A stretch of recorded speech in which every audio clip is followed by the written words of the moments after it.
Welcome back to another fun-filled show. I'm your host, T. is Blanchard, aka Free Blanche, aka Blanstradamus, aka Blanchy Kruger. And today's title is Breaking Down the Movie Sinners, Live React to Type 2 Productions. Breaking down the movie Sinners, Live React to at Type 2 Productions. Now, I haven't seen the movie Sinners, but I already know when they hype up with black film, it's because it's anti-white or it's gay. If you look at any movie that they push to the forefront that's black, it's either anti-white or pro-LGBTQ. Those are the two things that push the film forward. You think about all your notable black films in the past 15 to 20 years, and think about what the common theme has been. It's either been anti-white or it's been pro-LGBTQ or just plain old debauchery. But and before I get started, let me say this. Zoom K, yes, I am. I was going to do something on Friday. Yes. But let me say this. Michael B. Jordan, in my opinion, is not a good actor. The problem with Michael B. Jordan is he doesn't have any personality. So outside of his movie characters, if you ever notice, he plays the same type of character with the same type of range. He's just not, he just doesn't have any personality. He doesn't have the it factor. They're trying to make him the guy, but he's just not.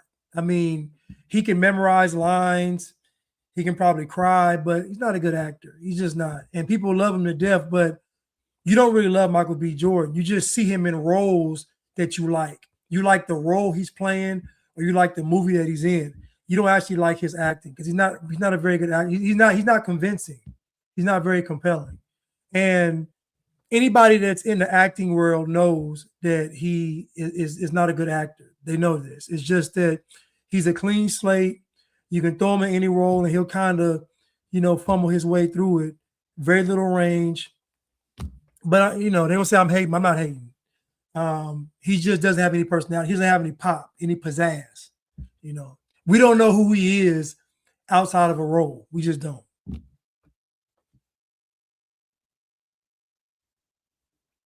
But let's jump right into it.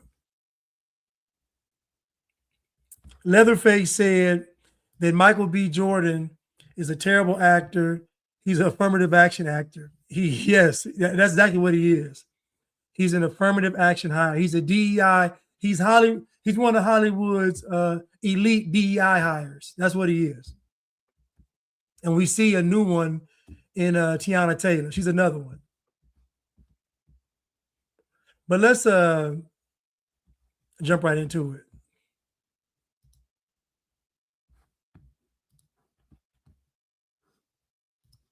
Hey, fellas! Yeah. Kill Whitey!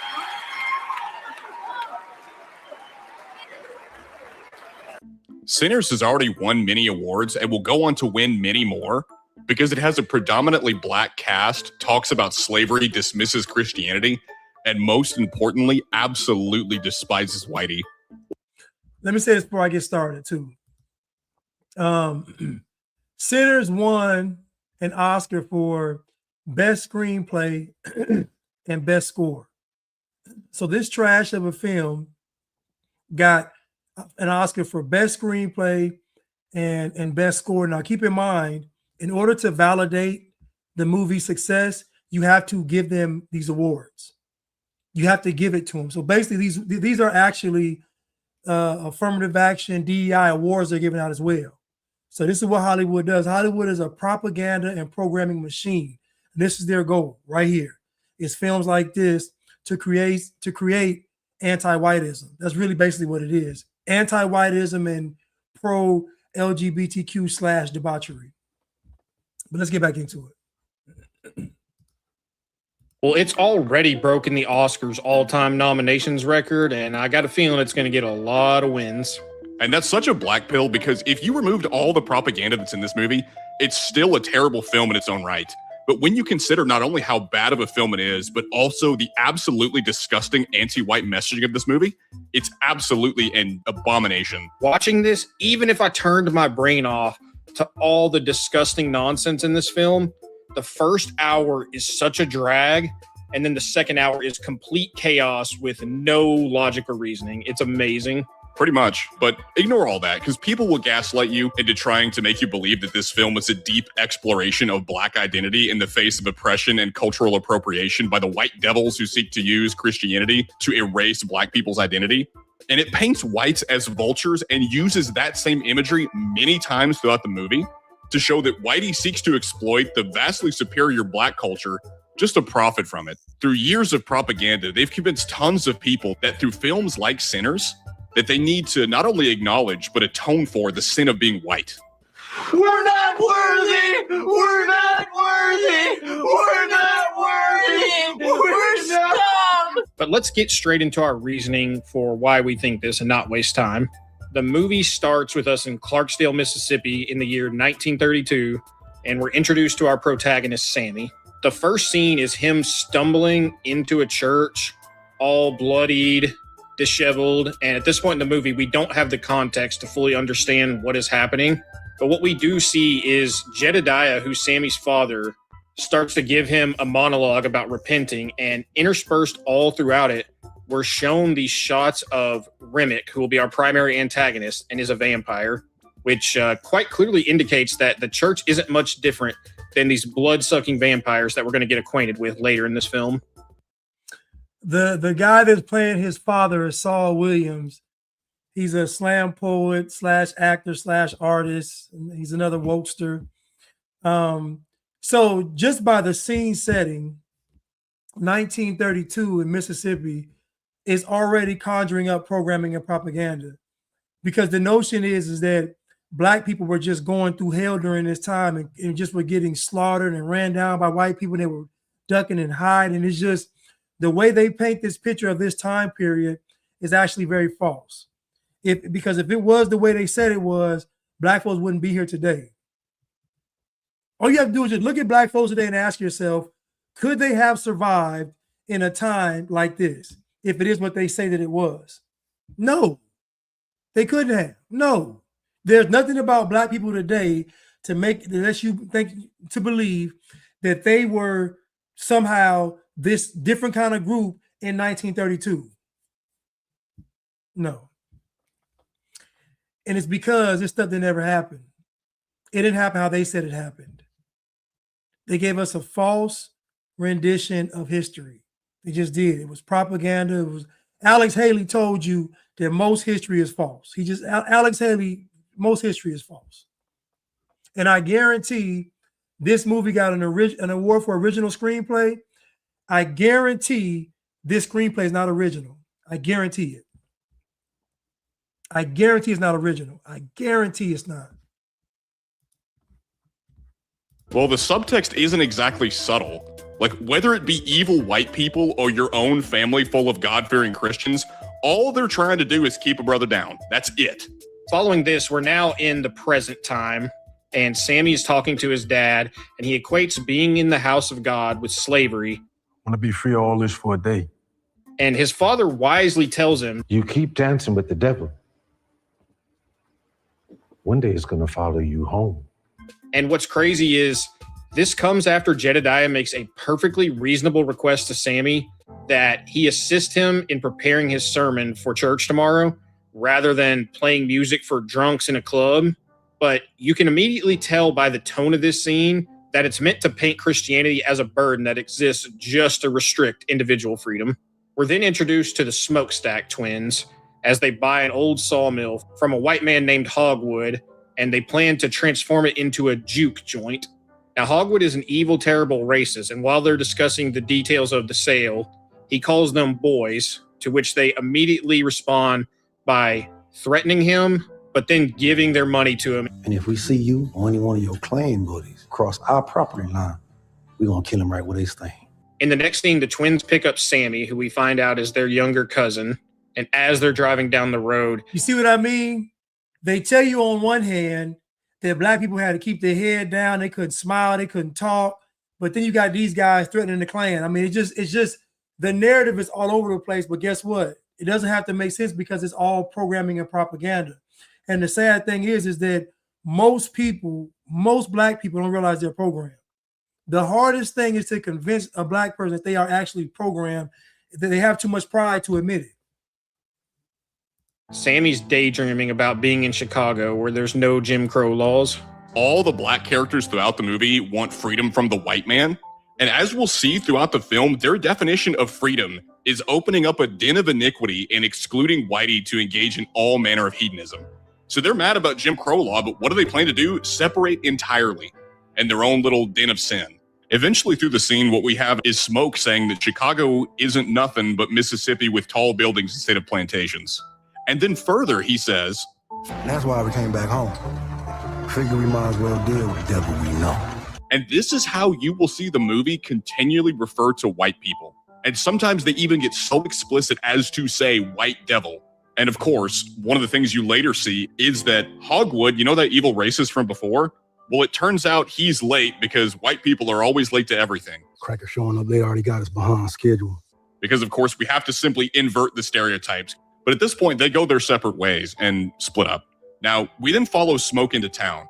And what's funny is even in the black part of town, Smoke can't leave his truck unattended for 5 seconds without blacks trying to steal from it.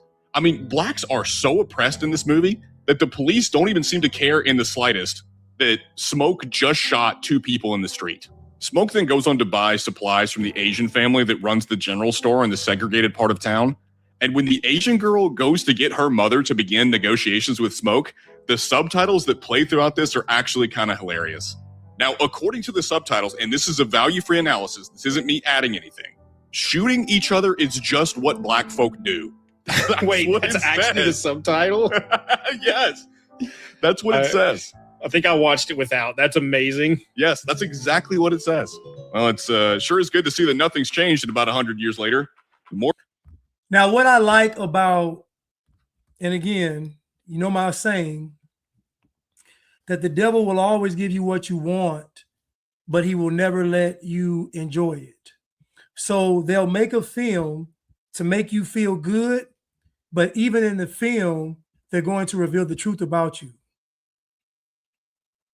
They'll give you a film that sticks it to the white man, but in that same film, they're going to expose the truth about you. See, there's an old question that says, which came first, the chicken or the egg? My question is, which is causing more damage, the white man or your own actions? Because in my estimation, I don't understand how you can tell the difference. If you're engaging in self-sabotaging behavior, how could you ever know the difference between the self-sabotaging behavior and racism? This is my question. How do you tell the difference?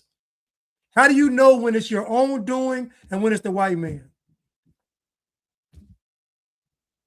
Oh, I know what you do. You blame the white man for everything. That's all. Just blame the white man for everything. But let's continue. The more things change, the more they stay the same. But they are who we thought they were. But while Smoke is in town, Stack and Sammy are driving around to recruit others to help them at the juke that night. And the opening scene of them driving in the car, I kid you not, is Stack teaching Sammy how to muff dive. And you'll see that constantly throughout this movie. This movie is degenerate. I needed a shower after watching it. In case y'all don't know, there's a common stereotype that black men don't eat coochie. So again, this is another black stereotype that they immediately tear down, although they've just affirmed a white stereotype that doesn't even exist just minutes earlier. Stack then goes to recruit a musician named Delta Slim, and he uses Irish beer to convince a clearly struggling alcoholic to come play blues for him in their juke. And while he's talking to Slim, Sammy meets a woman named Perline, finds out that she's married, and instantly tries to smash. I'm married, by the way. Happily. That's his first instinct. Subtle. We then introduced to Stack's former fling. You know how disappointing it is? You look at some black women and you be like, my goodness. Like this girl right here, good looking girl, but you know her mind is gone. It's a waste. Good looking girl, but her mind is gone. You know it's gone. Like it's just a waste. It's so disappointing. It's so disheartening. It is. It truly is. Let's continue. Oh yeah, one more thing. So the film also plays up on the degeneracy in the Black community. So you notice that Black people actually like debauchery and degenerate behavior. They love it. So throwing that stuff in the film is what Black people like. If you don't believe me, I remember being a child, and at night, you know, on the weekends, my grandparents put on a record player. They put on like Richard Pryor and Red Fox, you know, listening to all the raunchy and explicit comedy, you know, late. Black people love that. Black people love it. Culturally, they love it.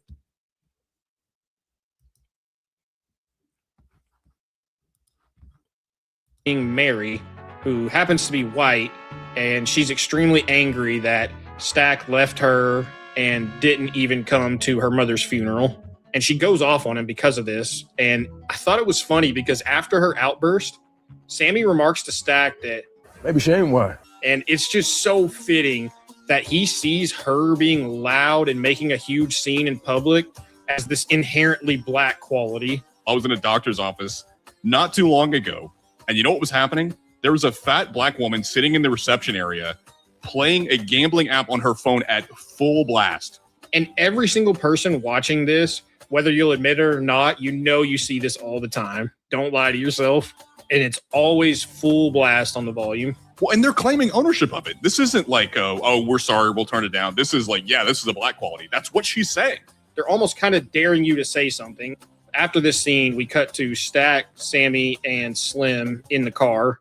They pass by some prisoners, and Slim tells the prisoners, hold your heads. It turns out the reason that they're having to work the roads is because they were imprisoned for vagrancy. Man, you remember whenever we actually used to enforce laws?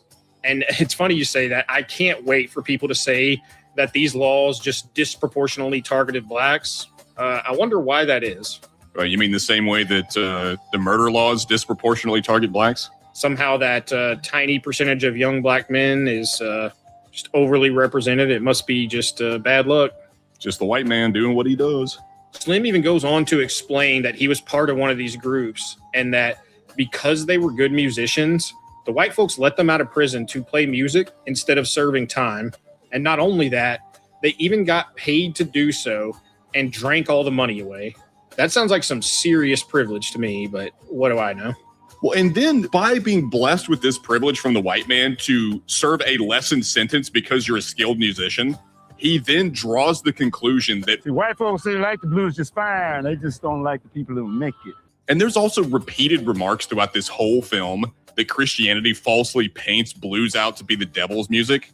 But would you like to hear some song lyrics from Robert Johnson, arguably the most famous musician linked to Delta blues? This is a quote. This is an exact quote. He says, "Me and the devil walking side by side, gonna beat my woman until I get satisfied."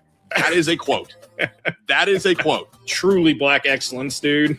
Delta Slim then goes on to mention that white people have no rhythm because only white stereotypes are true, not the Black ones. Speaking of having no rhythm, there's a scene later in the movie where in the juke, they stomp a guy's head in to the perfect rhythm of the blues song that's playing at the time. In perfect rhythm. Pale, pale moon, stomp, stomp, stomp, pale, pale moon, stomp, stomp, stomp. Yeah, I'm all too happy to be off rhythm if this is what you associate it with. Do you all see this movie? Do you all see these movies? This movie? Do you all see this level of propaganda? And it's propaganda because the premise is false. And I always say this, there's no such thing as Black entertainment. Black entertainment is programming and propaganda. There's no such thing as somebody making something to entertain Black people. It's not. Everything made for Black people is to reinforce programming and propaganda. All of it. So even in a film like this, The first hour of the film is spent trying to make you believe that this is real. I'm going to show you things that could have happened and probably did happen to Black people. So the first part of the film is to get your brain to believe that this is actually real. And it's not. There's no way that if white people were the way that history said they were, Black folks would have made it to 2026. It's impossible. It's no way. Because no one can ever tell me when the white people stopped being savage and barbaric.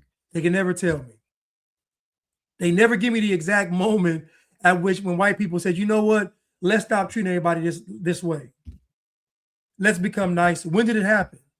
When did white people say, we're going to stop terrorizing you? When? Nobody can ever tell me that time period. Just one day we wake up, slavery's over, and then Black people marching for their rights. It's crazy. It's crazy.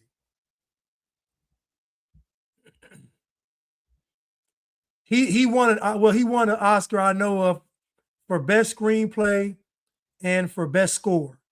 So he won 2 Oscars that I know of. It could be more. It broke the record for Oscar nominations. And again, this is all part of the affirmative action / DEI Hollywood, where they just try to get you to make believe these films are good and they're trash. I'm sorry. Any film they hype up in Hollywood, either going to be anti-white or LGBTQ, which eventually is anti-white itself.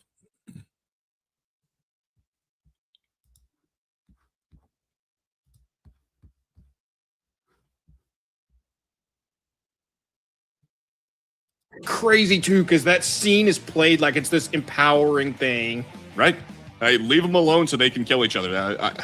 What do you even say? But let's move a little further. They eventually go to recruit a fellow Type 2 named Cornbread to be their doorman. And then after that, Smoke visits his old flame Annie and recruits her to come serve food at his juke joint. Now, this woman Annie is into hoodoo magic, and it's revealed that they previously had a daughter that died, which will come into play later in the movie. But finally, we get Notice they always put the big Black woman in there. They always put the big, knowing good and well this man wouldn't be dating her. They always put the big Black woman in there. They have to have that archetype. first view of our main antagonist, Remick, and the scene is shot in such a way that he kind of drops out of the sky and quickly runs up onto the porch of the house that's in frame. Now, how did he survive in the sun for so long? When they zoom out this kind of wide shot, it looks like there's nothing around for miles, but this house, I mean, when he makes it to the porch, he's literally smoking. And of course, the couple that answers the door for him, there's a very, very blunt camera shot that shows their KKK robes in the background. So the reason why they had him like he dropped from the sky, that was done on purpose because the Bible says that Satan fell from heaven to earth. So that's why they did that. So basically they're trying to reinforce that this is Satan. That's why they did it. So of course it doesn't make sense if he walked somewhere, he'd have been dead by the time he got to the house, he'd have been burnt up. So he actually falls from the sky because it's literally Satan coming down to earth.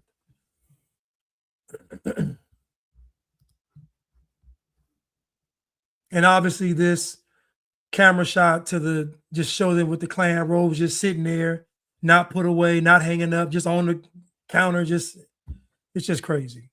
We didn't know that every white person was evil, but soon after his arrival, these very righteous Native Americans come and try to warn this couple about this dangerous man that they've been chasing. It's kind of fitting because obviously the Native Americans were Whitey's first victim after all. This just feeds into the classic noble savage trope that's been perpetuated in Hollywood for a long time. But moving right along, we then fast forward to a scene where the juke joint finally opens up. Unfortunately, we see Mary yet again, and she proves to be nothing more than a typical mulatto female race traitor. And you say that because it's actually revealed she's an 8th Black since she says that her grandfather was half Black. And it's funny, Mary herself comes out and says, I didn't want to be white. I wanted to be with you. I had no clue race was negotiable. and you could just ignore the other 7/8 of your heritage just to focus on that 1/8 that you like. I would only date a white woman if she was racist. I wouldn't date. I would, because if she ain't racist, she's a liberal. The only white woman I would date would be a racist one. That's it. I don't know how that would work, but that's it. Because ain't no way. I didn't want to be white. I want to be with you. So you want to disregard your whole existence to be with this criminal. It's insane.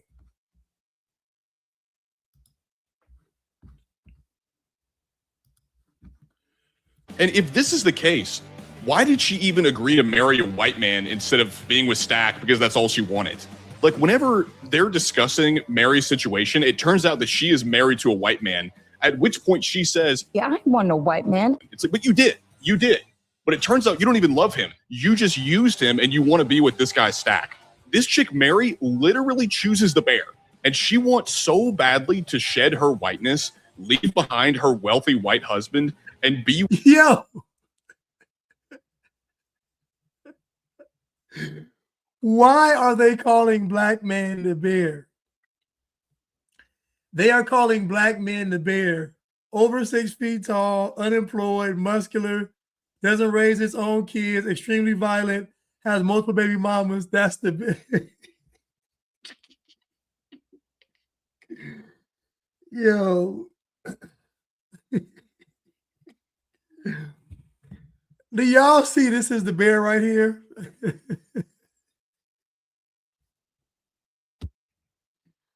Boy, listen.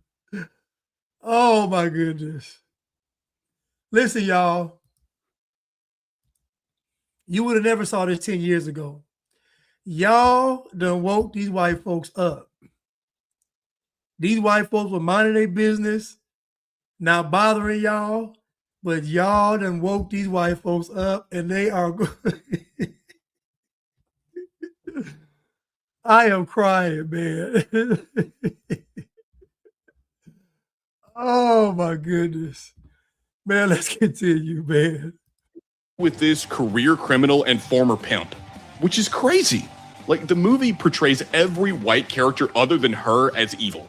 And she's absolutely a warning that even the most well-intentioned race-mixed people will eventually come and corrupt black culture. And she's painted in a morally positive light since she hates her whiteness, but she still can't fully overcome it. It is never enough. If whiteness exists in you, it will corrupt. That is the message. Now, moving along even further, we then fast forward to a part where Sammy sings a song about his dad. Now, he sings this song called I Lied to You, which is about abandoning his religion to sing the blues. And in the chorus of the song, he uses the line, "Somebody take me in your arms tonight." Sammy simply wants to throw his religion away just to get some nookie. That is what the song is about. Abandoning your family and your religion to get laid. That is what he's after as a character. Now, interspersed through him singing this song, there's a scene where Delta Slim explains to Sammy, Blues wasn't forced on us like that religion. So he brought this with us from home. It's magic what we do. and now we get to my favorite scene in the movie. This scene is tough, man. I not only... This man said, we brought that with us from home. So we have not only an anti-white film, but we have an anti-Christian film. And what you all will find is that anti-whiteism and anti-Christian are pretty much synonymous, because Christianity in the minds of the evildoers is white. And so Black folks have been trying for years to divorce Black folks from, or divorce themselves from Christianity, not because it's bad, but because it keeps them with a moral compass. It holds them accountable. You can't have communism and socialism and Marxism and globalism if people are bound to what God's word says. So this push against Christianity from Black people is so that they can be debaucherous in peace. That's all it's about.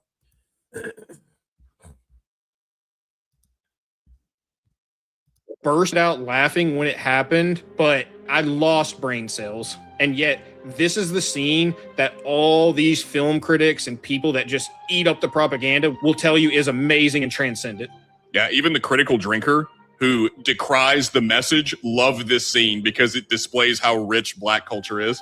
So there was a monologue, which was the first thing we actually hear and see on screen before the movie started, talking about griots, which are these ancient West Africans that can summon their ancestors with their music, but they can also summon dark spirits, we're told. So while Sammy is playing this song that we talked about, the magical nature of his song conjures up African tribesmen, but not only that, it summons DJs up on the stage, a Black woman twerking, and like random modern day gangsters crip walking.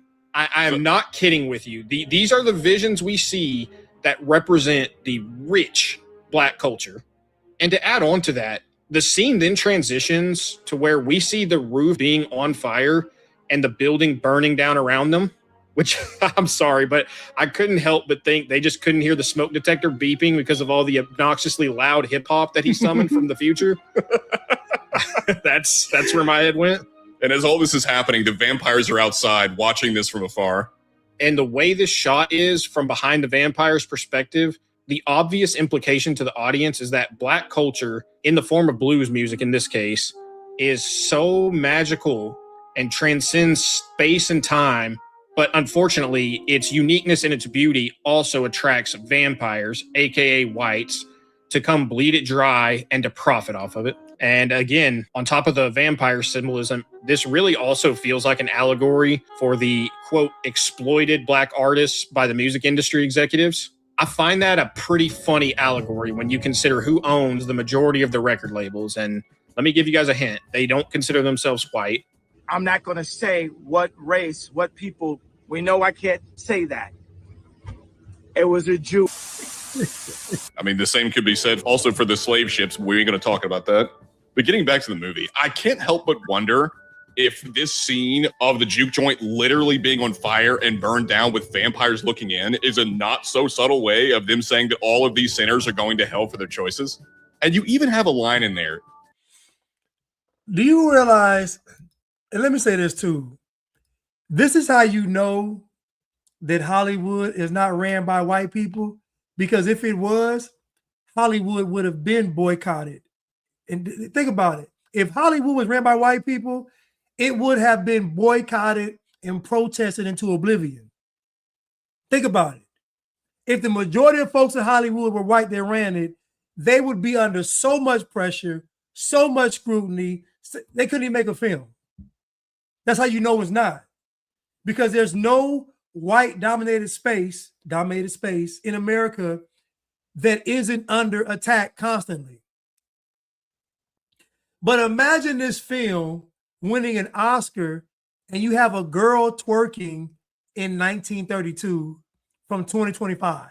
You got a girl from 2025 twerking in 1932 and the film got 2 Oscars that we know of. Oh, there's a lot of white libtards. Oh yeah, there's a lot of white libtards, a lot.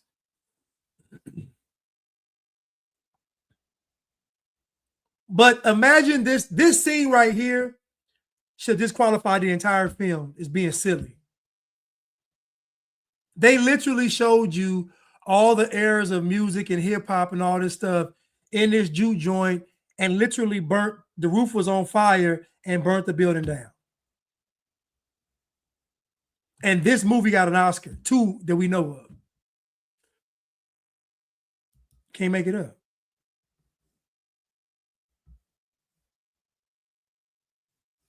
Nicodemus said, I rebuke Quentin Tarantino, but still I have to say that this movie sounds like the antithesis of From Dusk Till Dawn, about an ex-priest who is forced to repent and reach out to God in the face of demons. Listen, like I said, it's not original. Not original.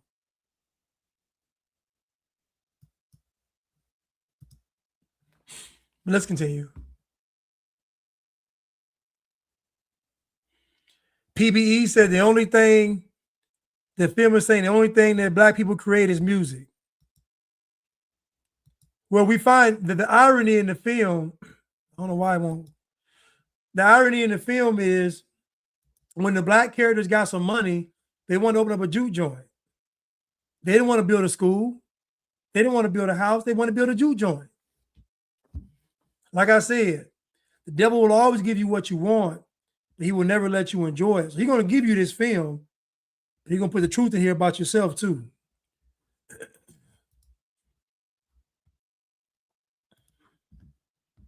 This amazing line. Witnessing our ritual, we allow people. We be free. While they're twerking and hip hop is playing. Megan Thee Stallion teleporting in from the future and twerking is the cure for white oppression. That's the deepness of this film's subtext that you've heard all about. And speaking of deep and profound subtext, the next scene is Sammy going down on Perline, despite her just saying that she needs to wash up. And his reply was, I just want to taste you. She literally just told this man her cooch was stanky, and he just dives right in. Disgusting. We then cut to a conversation between the twins, and we find out pretty quickly that while they're experts at robbing and stealing, because that's where they got all the Irish beer and Italian. Now, you would think that black women would have got offended by this man saying that he wanted to go down on this girl and she was must. Now, keep in mind, the girl been in the juke joint sweating for a couple of hours. So she ain't washed in hours. We don't know what she did, but she knows she's not clean. And this guy say, I want to taste you. So why didn't black women get offended by this? Why didn't black women get offended by this? Showing them in this kind of light. Showing them that they would let some guy perform oral sex on them even though they was musty. I'll tell you why. They enjoyed it. They enjoyed it. You see, as much as this film is an anti-white film, it's also a revealing film into black culture and into black people. Because the fact that black folks love this movie tells you everything about black people. The movie should be offensive, but it wasn't. This man just said he wanted to chomp. He wanted to chomp on some stinking chaunch. And black women loved it.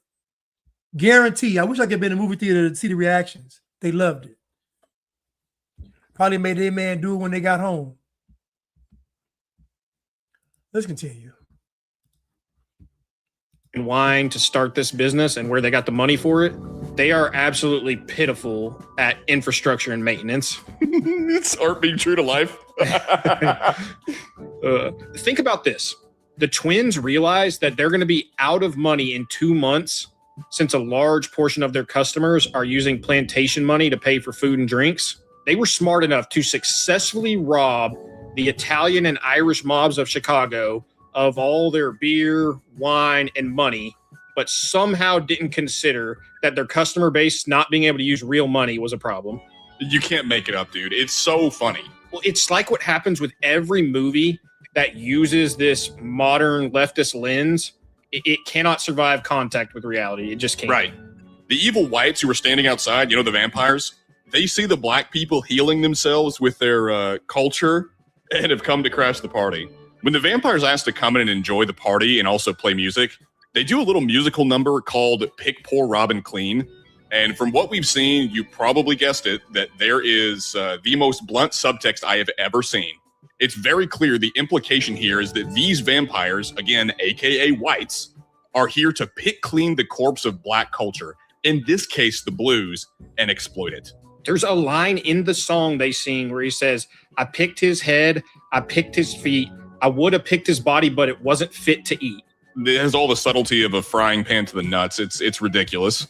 Now, this is further reinforced, like we said before, when you see vultures flying in the sky to drive home the point that these white people and all white people are simply culture vultures that are always lurking around. And they can't come in since they follow the standard vampire rules of needing to be invited in. So the vampires are denied entry specifically because they are white. And then one of them asks, well, how did Mary get in there? And Annie responds, Is Nellie here? Because she family. The vampires then ask for the ultimate liberal fantasy, which is for everyone to be colorblind so that they can all be family for one night. At which point, Smoke reaches for his gun. Can't we just, for one night, just all be family? Please take note, liberals. This is how they feel about you. And keep in mind, they have no reason to believe these are vampires at this point. They just see that they're white, and that is enough to completely ostracize them, because in the eyes of this film, there's zero daylight between white people and vampires. After turning the white vampires away, Smoke is upstairs talking to Sammy, and he warns him that he hasn't met a happy musician, and that typically the life of a musician only satisfies for so long. But Sammy's young and defiant, and he disagrees. He said that he loves this life, and he wants to continue to pursue a music career. Smoke tells Sammy that if he's dead set on running away from the plantation and pursuing music, that he needs to go to this place called Mound Bayou that was founded by free slaves and is entirely black owned. Now, we actually bothered. Now, remember, I covered Mound Bayou a couple of months, or maybe last month, to research Mound Bayou, and it further reinforces how fake the narrative around black-owned communities is. One of the things I saw, almost every available source treats it as a paradise of black excellence, yet these same sources claim that the reason it failed is because when desegregation began, all the blacks left and chose to live in white suburban areas instead. Now, I bothered to look into some old newspaper articles from about the early 1900s, suggesting that education was a massive issue even back then for Mound Bayou, and as time goes on, it only gets worse. I mean, even recently, the school was shut down there for a variety of reasons. This includes the questionable usage of funds. This includes bad food, according to a student, which, by the way, lunch was entirely free for every student in the Mound Bayou school. Yeah, on the Mississippi taxpayers' dime, of course. And that school had an F in accountability rating from the state of Mississippi. Whether in the 1900s or now, not much has changed. When you actually look into it, you see that this school is crap, and it always was. The impending financial trouble of the twins motivates Mary to go check if the vampires can help out the Juke financially. What about them crackers? What about them? I can go feel them out before they're too far gone. And Mary, once again, cannot wait to betray her own race fast enough and sell them out to help the career criminal and former pimp who she is madly in love with, so that she can leave her evil white husband in the dust. That is all white people are to the makers of this film. They're just living, breathing wallets, because they claim that whites are the real vampires, but in reality, who is it that eats up exorbitant amounts of taxpayer dollars? And that's what's so offensive about this movie and the framing that it constantly engages in. It is an active inversion of reality. But getting back to the movie, after a failed, it is an active inversion of reality. Her evil white husband in the dust. That is all white people are to the makers of this film. They're just living, breathing wallets, because they claim that whites are the real vampires, but in reality, who is it that eats up exorbitant amounts of taxpayer dollars? And that families of color are significantly more likely to rely on SNAP to avoid food insecurity. So we have share of families receiving SNAP benefits by race and ethnicity, 2023. So we have white, 7.9%, Asian, 8.5%, Hispanic, 18.5%, Native, Hispanic, Pacific Islander, 20.2%. What is AIN? AIAN? I don't know what that acronym is. Oh, Asian. I don't know what that is. What is anybody know what the acronym for AIN is? So anyway, Black leads the pack at 25%, and then AIN comes in second, and then Native, Hispanic, or people, Pacific Islander comes in at 20.2, and Hispanic at 19. What is AIN? AIAN.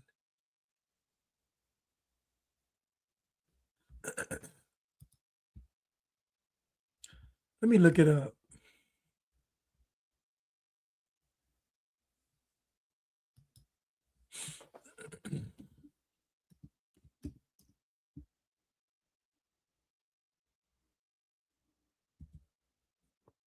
Oh, American Indian, Alaskan Native. And what's the other one then? NHPI. Let me see.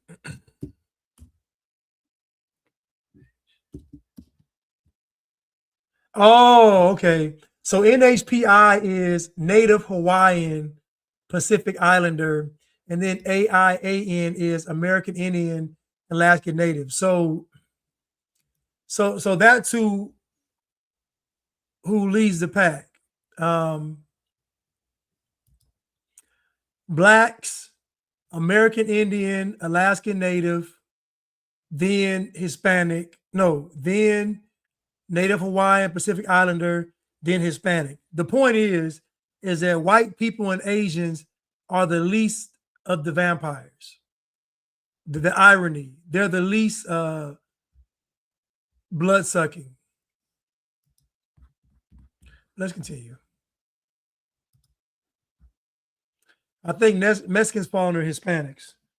That's what's so offensive about this movie and the framing that it constantly engages in. It is an active inversion of reality. But getting back to the movie, after a failed attempt to take advantage of the vampires that are outside, Mary eventually gets turned. But before that, the three vampires are outside playing an Irish folk song called Go Lassie Go. And this song, of course, is an Irish folk song about inviting a woman to walk through nature. And it's very wholesome and actually kind of a pretty song.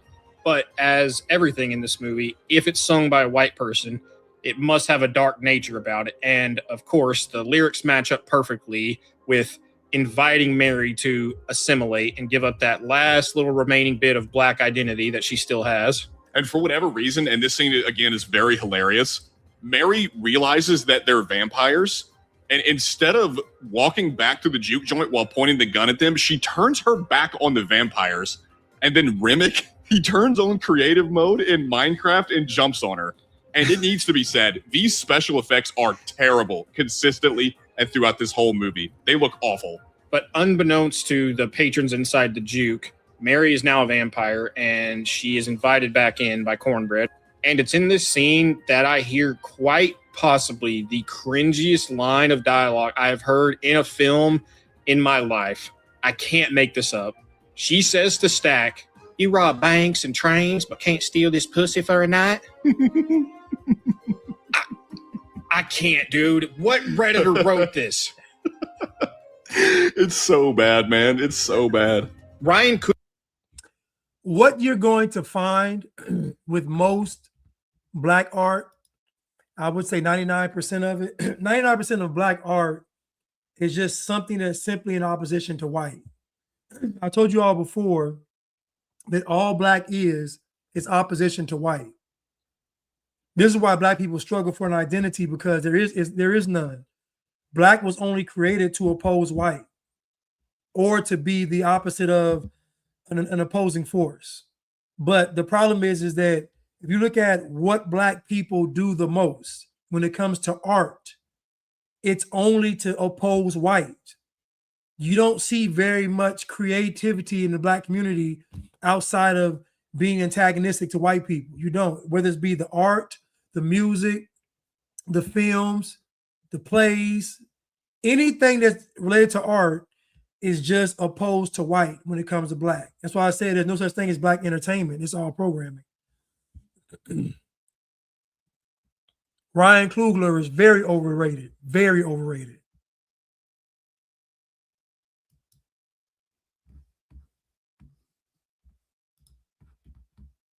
Coogler, who directed this, is considered an elite director and writer.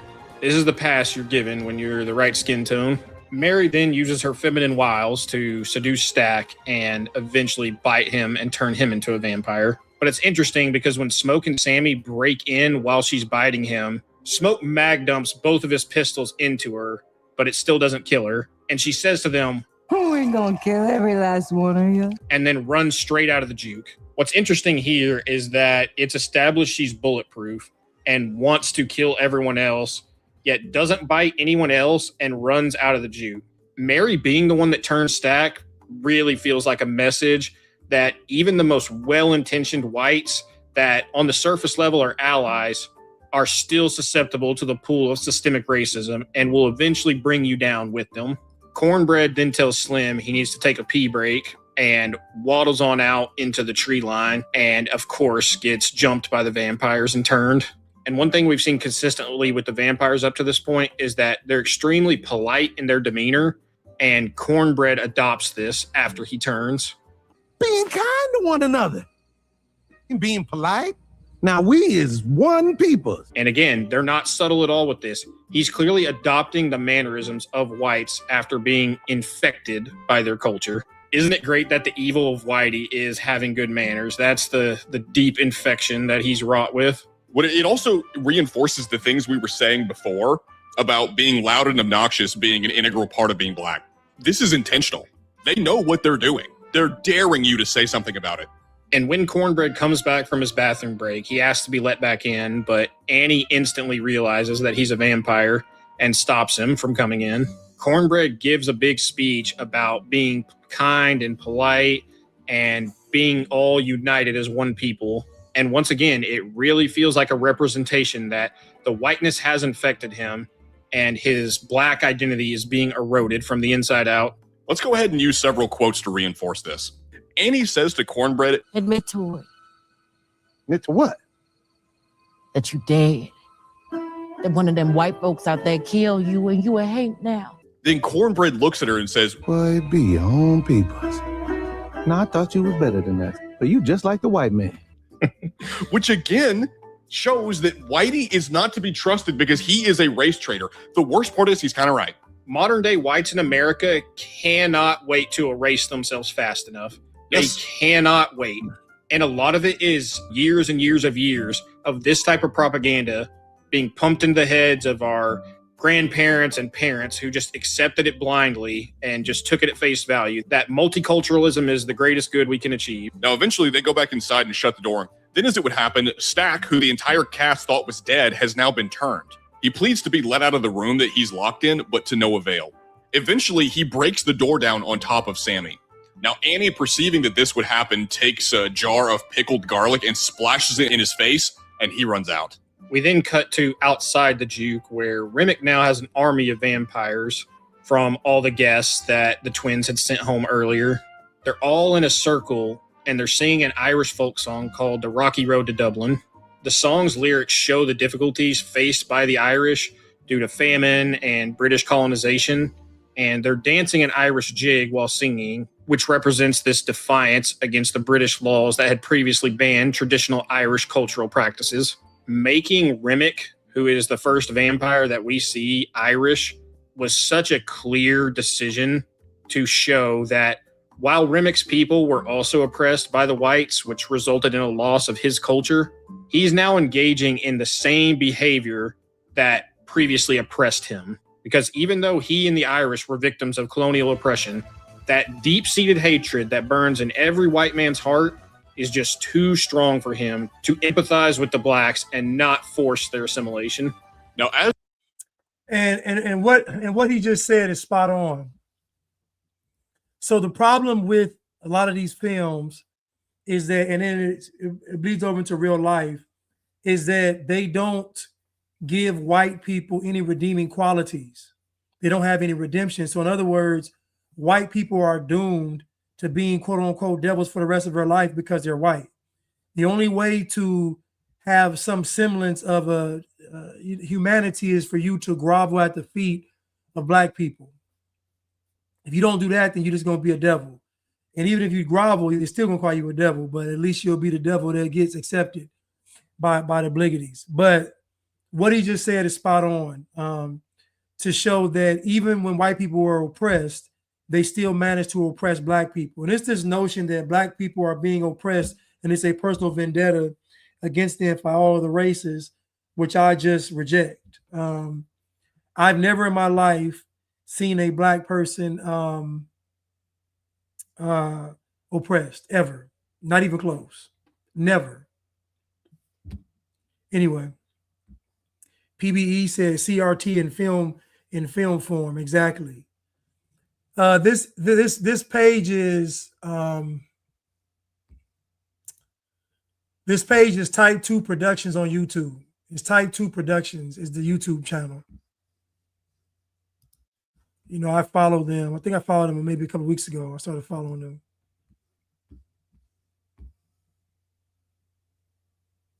But let's continue. As Remick shows up, he promises that he's going to provide everyone a way out. And he says, This world already left you for dead. Won't let you build. Won't let you fellowship. We will do just that. Together. Forever. now keep in mind, this is the main antagonist saying this. This is an evil vampire, and he's offering them assimilation, which means from the perspective of the writer of the movie, assimilation and coexisting with the white race is literally painted as embracing evil and making a deal with the devil. This is how thick we're laying it on with this movie. And you can try and make the argument all you want. Well, the vampires don't necessarily represent whites. They beat you over the head with the fact that the vampires are very clearly culture vultures and represent systemic oppression. It's not subtle. Now, the vampires, who were all white at the beginning, continue to warn against white men. I mean, Remick reveals that he wants Sammy because he's trapped here and can't see his ancestors, but Sammy can summon them with his music. He reveals to them that the guy that they bought the sawmill from is the Grand Dragon of the KKK, and that he plans to come kill them in the morning. But he says that if they join Remick and his gang as vampires... Now that we got numbers, we'll probably go to that old bigot and rectify him, too. I love the insinuation that bigotry is a bridge too far, even for Satan. He's like, so funny. I'm down for child sacrifice, but saying the N-word, that's a no-go. That's incredible. Remick offers the people inside the juke unity in the form of a hive mind because it's revealed all the vampires can see each other's memories. And again, this is very obviously symbolic of black culture being erased and them being forced to assimilate. Stack even pleads with Smoke to become a vampire because he tells him, "Who's never gonna be free? We've been running around everywhere looking for freedom. You know damn well he's never gonna find it." Did you ever consider, Stack, that maybe that's because you won't stop engaging in criminal activities? And just in case that the bluntness of this scene missed us, Grace goes out of her way to call Remick that white devil. Speaking of Grace, this woman... I want you to think about what a catch-22 it is to be white. So on one hand, you have a black person that's ruined their life due to a life of crime. Then on the other hand, that same black person blames their life of crime on white people. It's a lose-lose situation. Imagine a black person not succeeding because they're involved in crime. That same black person saying, "Well, I got involved in crime because of racism." Like it's insane. It's insane.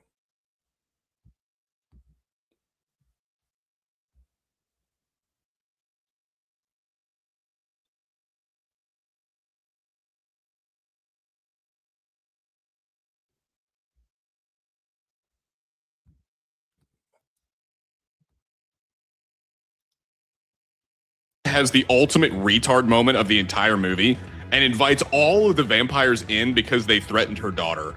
I also want to say she quite literally bites the hand of the black man who tries to keep her from doing this to be able to scream. And of course, the one Asian woman who is still left and alive is the weak link while all the blacks stand in solidarity. Meaning this, you can trust no one but your own race to look after your interest. Assimilation is not an option in the mind of the writers. It's a deal with the devil, and it's tantamount to erasure. The scene of the vampires rushing into the juke after her invite is also just comedy, man. From the cartoonish, fake-looking blood squirting everywhere to the laughably bad choreography, it's very hard to take this scene seriously. Also, the vampires completely overwhelm them, and right as they're about to finish the last remaining few off, Smoke keeps his promise and kills Annie before she can become a vampire. And for some reason, all the other vampires just stop attacking and leave the barn, despite there only being 4 human members in the juke left alive and them having a massive numbers advantage. And to make it even better, they immediately come right back in 2 seconds later after leaving the barn. Now, eventually, we see Sammy get caught by Remick in an attempt to flee, and he's so scared that he begins to recite the Lord's Prayer. You know, this evil thing that was forced on him by his father, that's what he's doing. Now, all the vampires know this because Christianity was forced upon them by the greatest evil of all, you know, white Christian men. Then Remick begins forcibly and repeatedly dunking Sammy under the water, symbolizing the Christian tradition of baptism, at which point Smoke pulls an Arya Stark and teleports through a massive crowd of vampires to stab Remick in the back and drive a stake through his heart. Now, the only argument that you could possibly make for how Smoke got past this massive crowd of vampires is that they were stunned because just before this... You know what's crazy? Let me stop right here. You know what's crazy? The amount of detail that they don't use in black films is astonishing. They already know by this point in the film that audiences are already emotionally invested, especially black people. Black people are already, because listen, think about it. They know that black people are going to give the film the social media push. The liberals will handle the actual mainstream media and the articles and all that stuff, but they know the social media for this film will be dominated by black opinion. So they already know by this point in the film, you are already so emotionally invested and so proper. You don't even see what's even going. You don't even care about detail. You don't care if it makes sense. You don't care about none of that. You just so emotionally charged by the film to where you just accept anything they'll show you.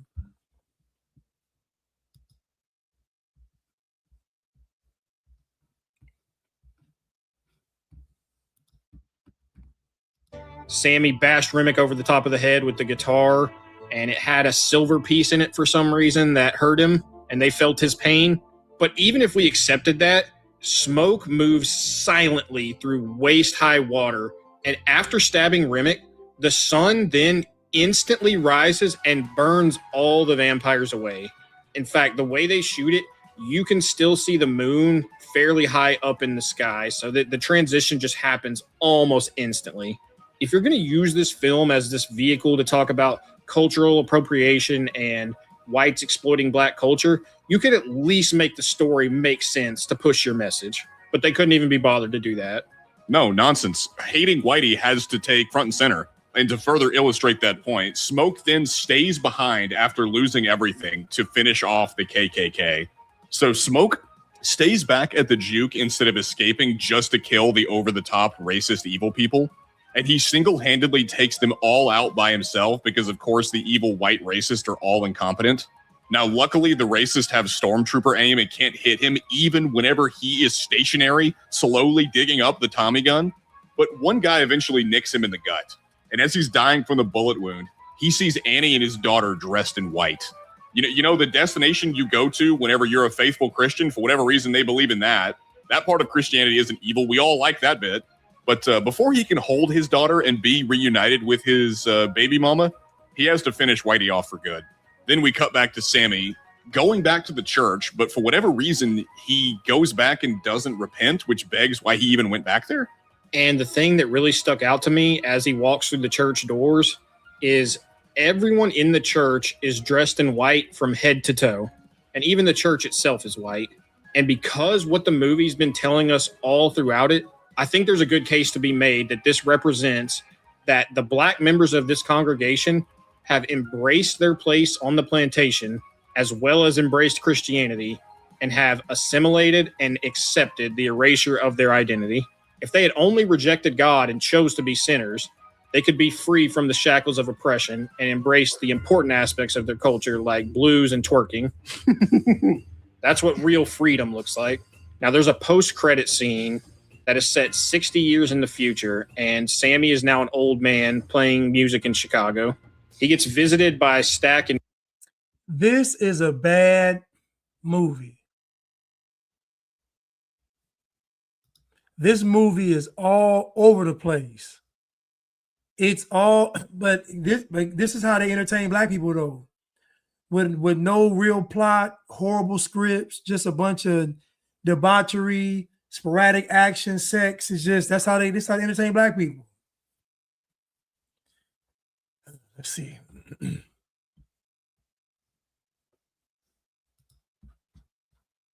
Mary, who offer him the chance to become a vampire. And if you'll remember, Annie said previously, But they live on, even if the one that made them is killed. They gotta be killed one by one. and this is just more ammunition to say the vampires in this film are systemic racism, because as we see, it persists through the years and can only ever be stopped by killing anyone who won't conform to the New World Order one by one. And honestly, this is pretty relevant to modern day America, where in the past few years we've seen cities burned to the ground in the name of progress, while white supremacy is the real threat to democracy. But don't pay attention to the fact that the founders of BLM all took the money and ran. It's also kind of funny considering that the movie tells us over and over again that if blacks could just escape whites, that their culture would flourish. Yet almost every real world example of blacks being completely independent of whites ends in disaster. Just look at South Africa. In the 2000s, 1,300 Zimbabwe farmers had their lands violently seized, and this was often carried out by state-backed militias. Fast forward to 2020, the Zimbabwe government agreed to compensate 4,000 white farmers, and they committed $3.5 billion over the next 10 years to doing so. And wouldn't you know it, they have consistently failed to meet the stipulated payment deadlines that they set for this. Now, it's kind of funny when you think about what they said they would do and what they actually did. Is you see that they violently seized Whitey's land, then realized they couldn't maintain it and had to bribe them to come back to avoid starving, but still didn't hold up their end of the deal. And you have the same scenario in Liberia. I mean, instead of creating a bastion of black excellence, what did they do? Almost as soon as the freed slaves landed, they forced the indigenous Africans to work the fields and tax them heavily. This is what black excellence looks like when they're... I talked to someone from Liberia, as I told you all before, and she said they hate black Americans. She said black Americans came over there and terrorized Native Africans in Liberia, terrorized them, treated them worse than the white man. But this page is Type 2 Productions, and you should check them out. I follow them, but check them out. They have good content. I thought they had an excellent breakdown of this film. I wanted to show just 2 more videos regarding this film. But you all, please go check them out and give them a follow. They have great content. Let's go to... That movie, Sinners, is more racist than Roots. Now, mind you, not everybody will see it that way. But black people are racist. You think the issue would have been settled, but that movie, Sinners, have put racism, accusing these white people of having the devil in them. Wouldn't let the white people into the dance hall, accusing these white people of having the devil in them, biting people on the neck like vampires. And the other thing, it had a whole lot of other very vulgar stuff in it, that movie did. And Hollywood, I'm sure there are people in Hollywood who recognize the overt racism in that movie. I'm sure they did. And they probably realized if we don't recognize Sinners because it's produced by black people, all the cast, 90% of the cast was black, 99% of the cast was black. The only, there was one white person, and then the Ku Klux Klan people that came, the 50 men that, that stacked, that smoke shot down, they were only there for like 2 seconds. One man took down all these white people. He killed them all with one fell swoop. Dick Gregory's book, Nigger, could not compare to what this movie Center does. Which means that we are in a lot of trouble here in America, because if that's what's being awarded at the Academy Awards, if that's what's being funded, who are these white people?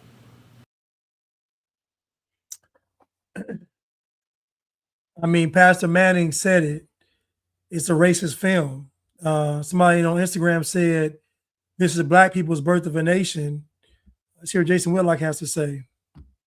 This movie that I found this movie Sinners to be the most nakedly racist movie that I've ever seen.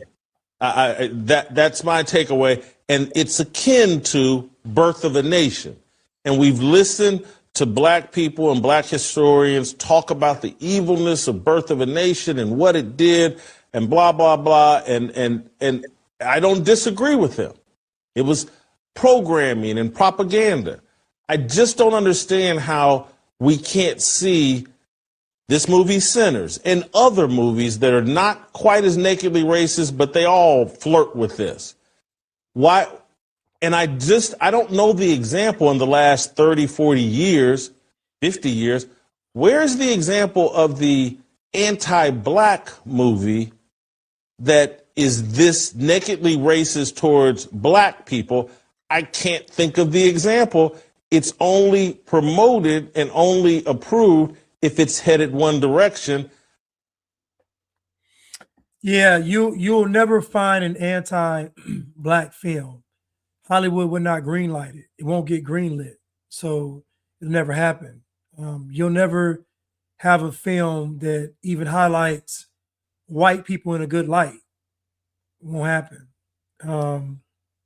The best you'll get is a Hollywood movie where some, soldiers are fighting against the Nazis. That's about the best you're going to get. If it's not fighting against Nazis, they're not going to show white people in a good light.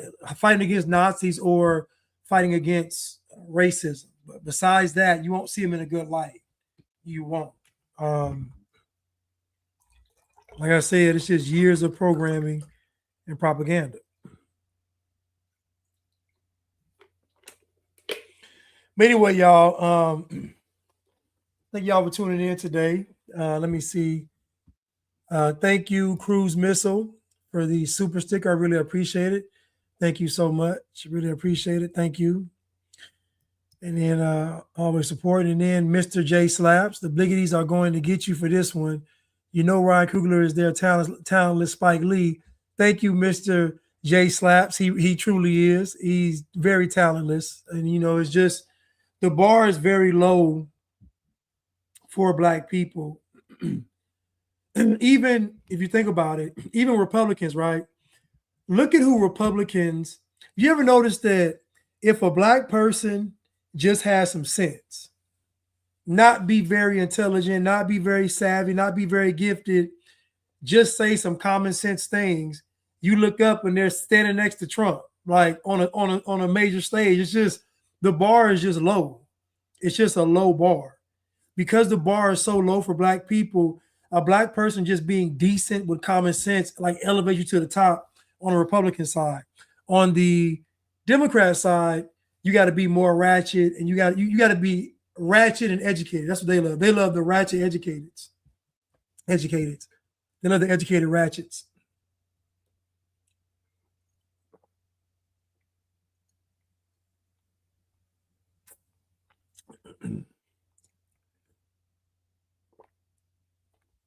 Bobby McCaff said Germans made the first tanks and rockets. Well, I know that. I didn't know that. Tesla was from Austria. So anti-whiteism is real and it's everywhere. It's in most of your television shows, most of your movies. Obviously, it's in all the schools, museums. It's everywhere. It's in politics. It's sports. It's everywhere. Anti-whiteism, and the problem with it is it's so ingrained in the culture of America where you can't even see it. Like this film being anti-white is a shock to Black people. 99% of Black folks saw this film and didn't think of anything about it was anti-white. 99%. I tried to tell somebody online, I was like, you get these, I was talking with the person, I made a comment about how conservative women and liberal women are only liberal and conservative based on the man they choose. The point I was making was was that most women have been infected by feminism, so they're all the same. Think about it. Whether she's conservative or Republican, they listen to the same music, they like the same clothes, they look up to the same people, like it's all the same. Only thing that's different is the guy they chose. And so this person really got disturbed by the comment I left. I'm like, she really got upset by that. And like it really got, and she was just, I'm talking about leaving me pair. I'm like, dude, it ain't that serious. I said, you got to be trolling. And she was like, what you said don't make any sense. I'm like, it makes perfect sense. Any women saying that they are conservative is just a talking point. They're not conservative because think about it. What were they doing 5 years ago? When did they become conservative? When? What were they doing 2 years ago? So all of this whole push for the being conservative and a trad wife and all this stuff is a modern day phenomenon because it's what's trendy. The pendulum it just swung. That's all. Just a couple of years ago, women were making videos about how disgusted they were about men that were Republican and conservative, guys that voted for Trump. Now they're saying they want that kind of guy. Come on, man, it's cap. It's cap. Anyway, y'all, I love y'all, and I will see y'all soon. I'll be back on Thursday. Hope you have a wonderful evening, and y'all be blessed.